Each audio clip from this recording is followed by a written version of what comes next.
बिस्मिल्लाहिर्रहमानिर्रहीम। जी जनाब, कैसे हैं? तो ये सुबह का टाइम है, बच्चे मेरे स्कूल जा चुके हैं, हस्बैंड भी ऑफिस जा चुके हैं। अब मैं कमरों में आके देख रही हूँ कि ऐसी हर कमरे में तूफ़ान तबाही मची हुई कि जैसे लगता है घर में कोई रहता ही नहीं है। खैर अपना कमरा ठीक करने के बाद अब बच्चों के कमरे में आई हूँ तो लग रहा है कि पता नहीं यहाँ से कोई लड़के निकला हुआ है।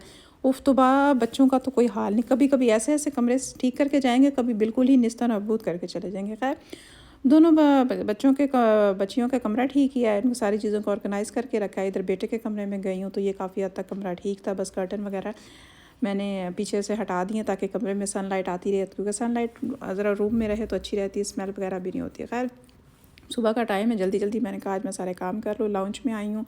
लाउंज में ये कि अब ज़रा ये जो मैंने ऊपर को सोफ़ों को प्रोटेक्ट देने के लिए, ताकि गंदे वंदे हाथ ना लगे। वैसे तो माशाल्लाह मेरे बच्चे बड़े गंदे सोफ़े नहीं करते, लेकिन फिर भी एहतियात के लिए मैं इनके ऊपर ज़रा ये चादरें वादरें डाल के रख देती हूँ। अक्सर मेरी बेटी मुझे कह रही होती है, मामा ये पेंडुओं वाले काम ना किया करें, खुदा का वास्ते ये चादरें हटा दें। मैंने कहा तुम्हें ये चादरें को तकलीफ़ देती हैं, कुछ कहती हैं, काटती हैं? कहती नहीं, लुक लाइक अ पेंडू। मैं का कोई बात नहीं, खैर है पेंडू से भी ज़िंदगी चलती है। खैर है, छोड़ो छोड़ो, सोफ़े कम से कम साफ़ रहते, क्योंकि पास टाइम ऐसा होता है आपके घर ऐसे बच्चे आ जाते हैं ना, इतने बदतमीज़ बच्चे आते हैं कि वो सोफ़ों के ऊपर जूते समेत पैर रख के ना बैठ जाते हैं, तो कसम से वो उस टाइम पे बंदे को बड़ी तप चढ़ती है।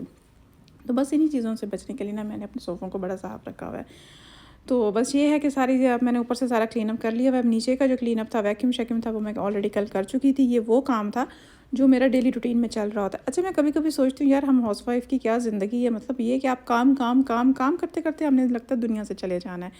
तो बस ये ऊपर का एरिया मेरा क्लीन हो चुका हुआ है। मेरा तो सारा दिन ना ऊपर नीचे में ही रहता है। अब ये था कि मैं सुबह का टाइम है, तकरीबन 10 बज चुकी हैं। अब मैं बाहर आई हूँ, मैंने कहा बाहर से मैं ज़रा अच्छी तरह से धो लूँ, क्योंकि अमूमन हमारे यहाँ पे यही होता है कि लोग आधी रात को बाहर से धो रहे होते हैं, जो कि इतना कीचड़, इतना मैसअप होता है ना, और लोगों के घरों तक भी पानी आ रहा होता है, वो इतना कीचड़ कीचड़ और स्मेली वगैरह हो रहा होता है कि ज़ाहिर बात है अगर आप सुबह सुबह धो लें तो एटलीस्ट उसका ये फ़ायदा होता है आपको कि वो सुबह सुबह धुल भी जाता है, साफ़ भी हो जाता है, और आपका जो बाहर का एरिया गीला हुआ होता है इधर उधर का, वो भी ड्राई हो जाता है। तो बस यही है कि काफ़ी ज़्यादा ये मट्टी वट्टी आई हुई थी, तो कल मैंने कुछ भी वॉश नहीं किया था बाहर से। अमूमन मैं डेली बेसिस पे वॉश करती हूँ, लेकिन ये है कि कल मैंने नहीं किया था वॉश, तो आज सोचा कि अच्छी तरह से वॉश कर लूँ। पौधों शौधों को धो के पानी पानी वन दे के मैंने अच्छी तरह से वॉश कर लिया। काम मेरा बाहर का बिल्कुल सेटअप हो चुका है, अंदर का भी मेरा क्लीन अप हो चुका हुआ है। तो बस यही था कि सारा कुछ हो चुके। और बनाना खाने में क्या है, बड़ी इंटरेस्टिंग और यम्मी चीज़ बनानी है। मैंने अमूमन पहले भी मैंने काफ़ी दफ़ा शेयर की है, लेकिन इस दफ़ा है कि थोड़ी बहुत आपके साथ शेयर कर लूँ। चलो जी, मैं किचन में आई हूँ। या अल्लाह, किचन में मुझे लगता है बर्तन जो है ना वो बच्चे देते हैं।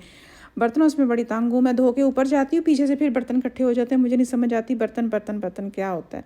तो एक तो हमारी अम्मियों ने हमें जहेज़ में इतना बर्तन दिया होता है, इतने टी सेट, डिनर सेट, चमचे सेट, पता नहीं क्या क्या दिया होता है। वो देख देख के ही ना बंदे को हौल उठ रहा होता है, और स्पेशली पाकिस्तान में तो बर्तन बर्तन ही हो रहा होता है। अच्छा जी, अब ये कि सुबह का टाइम है, मैंने कहा मैं जल्दी जल्दी आज बच्चों को मूली के पराठे बना दूंगी, क्योंकि कुछ बच्चे मेरे, एक दो बच्चे मेरे मूली के पराठे पे शोर करेंगे कि नहीं खाना नहीं खाना, लेकिन बाद में अल्हम्दुलिल्लाह मेरे बच्चे आराम से खा लेते हैं। मूली का कद्दूकस करके आटा वाटा गूंद के मैंने रख लिया। अब बच्चों के आने से पहले तकरीबन 10 से 15 मिनट पहले मैं मूली के पराठे यमी यमी बनाऊंगी और आपके साथ शेयर करूंगी। तो ये था मूली के पराठे। फ़िलहाल मैंने इसको कद्दूकस करके सारा कुछ मिक्स करके मैंने रख दिया। अब ये है कि मैं थोड़ी देर में मूली के पराठे बनाती हूँ। हाँ जी, अब हो गया है बच्चों के आने का टाइम, तो मैंने कहा मैं गरम गरम पराठे बच्चों के लिए बना लूँ, क्योंकि अमूमन बच्चे ये मूली के पराठे मेरे योगर्ट के साथ ही खाते हैं। तो बस ये है कि पराठे मैंने बनाना शुरू कर दिए हैं। अच्छा, जो मैं नमक मैं उसी वक्त मूलियों में ऐड करती हूँ क्रश करके, जब मैंने पराठा बनाना हो। इससे ये होता है कि पराठा बड़ा खस्ता और बड़ा करारा बन जाता है। तो जी जनाब, मेरे तो पराठे तैयार हो गए, बस बच्चों के भी आने का टाइम हो गया, क्योंकि बच्चों के आने से पहले खाना पूरा टेबल पर रेडी हो तो फिर मज़ा ही आ जाता है। तो चलें, चलती हूँ, दुआ में याद रखिएगा। Bye bye.